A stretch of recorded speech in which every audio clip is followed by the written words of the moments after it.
Watch out, Shark Week. It's time for Gator Madness. 2019's Crawl features some of our biggest fears: floods, swimming in murky, nasty water, and giant MFing gators. Will 2019's Crawl be a giant gator chomp or a weak little nibble? Let's find out on the next cutting room floor.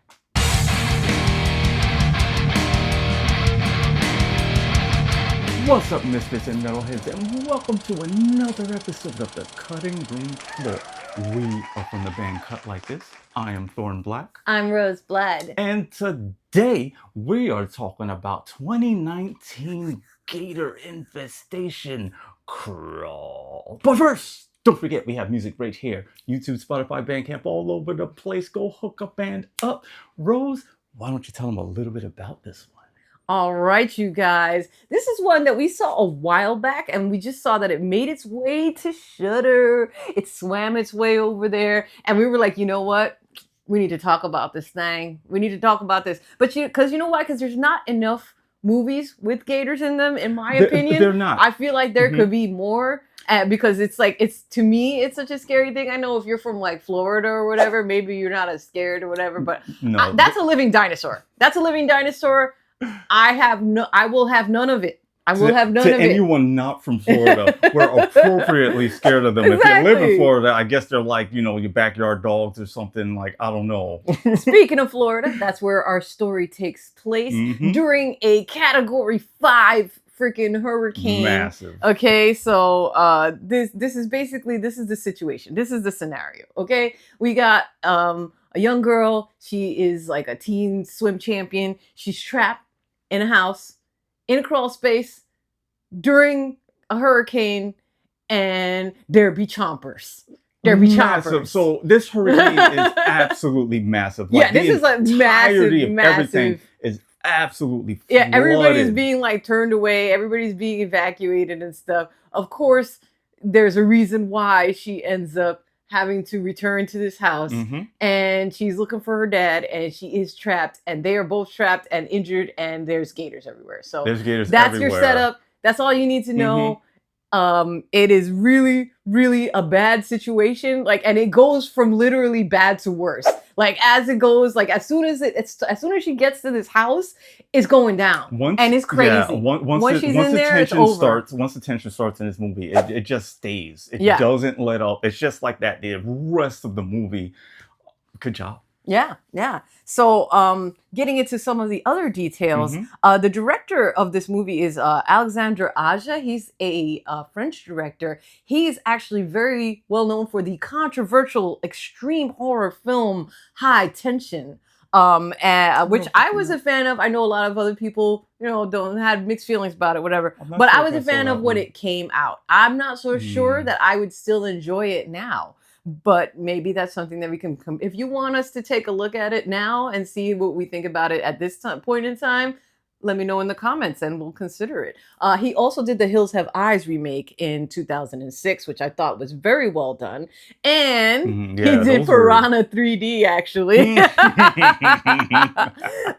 For the writers, we've got Michael and Sean Rasmussen. They're a brother duo. They've done a bunch of films, including The Ward and The Inhabitants. The actors are, now this is where it gets interesting. So the main actor, her name is Haley. She is a swim team champion, and her dad is like the coach of the team. And she is putting way too much stress on herself to succeed in this, right? And she is played by Kaya Scodelario.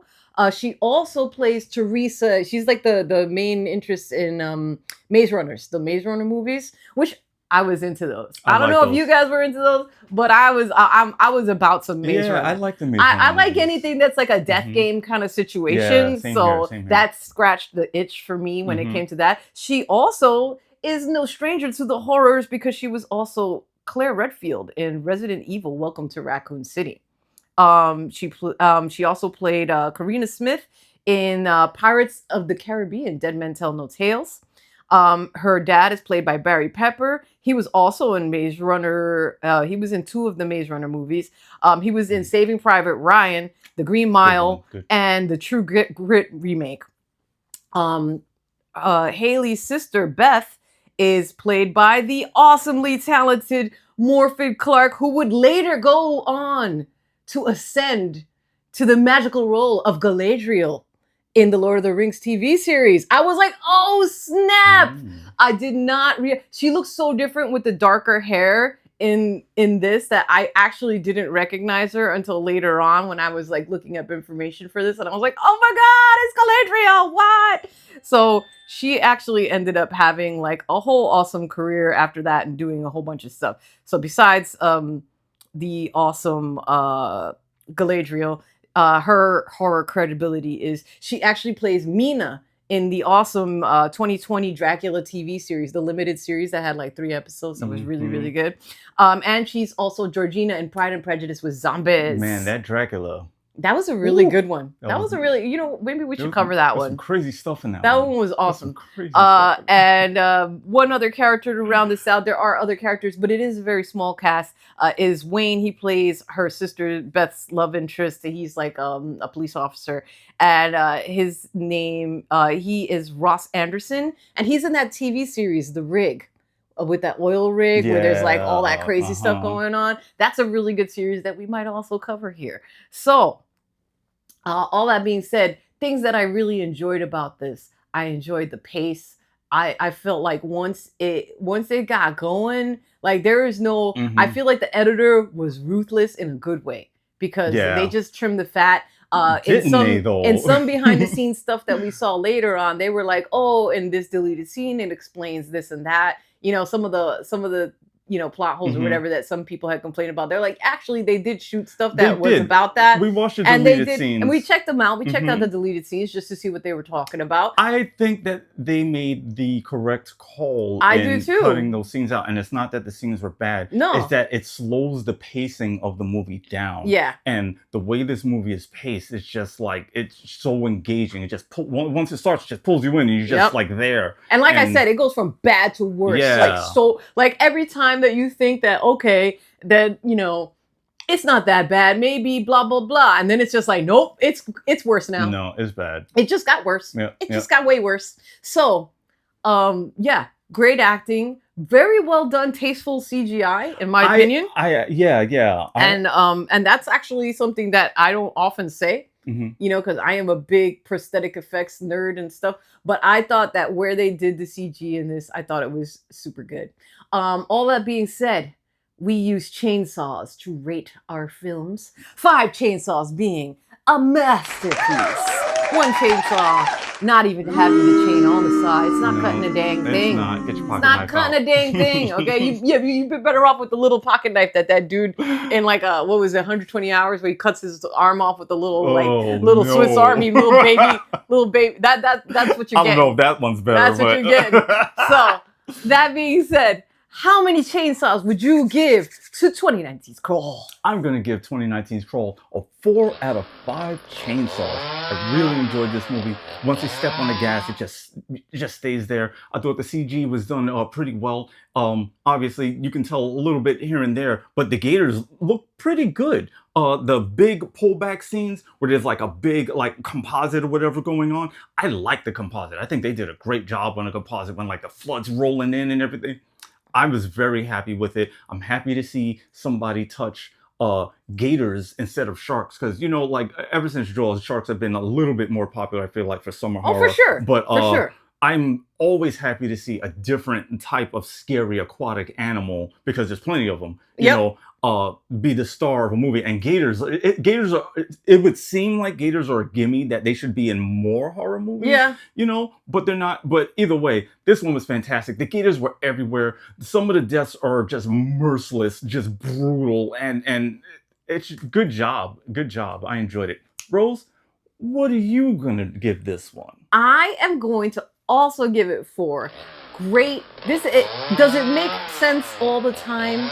Is it a perfect film? No, it's not. That's not what you're going to get here. What you're going to get is you're going to get a great action survival horror. You're going to get claustrophobic, really, really like the tension will never stop. It will never cease. It will only get ratcheted up higher and higher. You're going to get compelling acting from our actors, from our leads. They are you really sense the bond between them, and you're really rooting for them. You're there with them, stuck in this space, and it's terrifying and it's scary. You're gonna get a lot of chompa, which is what I am here for. If you're gonna put a gator in a movie, I better see some people getting chomped. I better see some chomps. I better see some chomps. I better see some chomps. I better see some chompa. And that's what you're gonna get. You're gonna get a whole lot of chomps. Chomp. You're gonna get a whole lot of chomps. And I'm into it. I'm super into it. So four chainsaws revved all the way up, running the whole time. That's what I would give this film.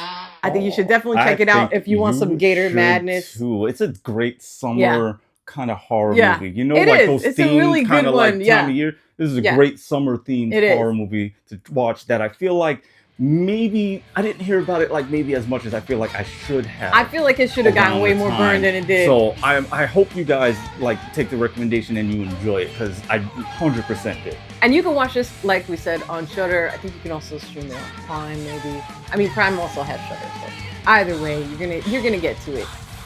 Check it out for sure. That's about all for us today. Don't forget, like, subscribe. We have music here on YouTube. Check out some videos. I'm editing all this stuff. We're on Bandcamp, Spotify, all over the place. Show a band some love. That's it for today. We are out.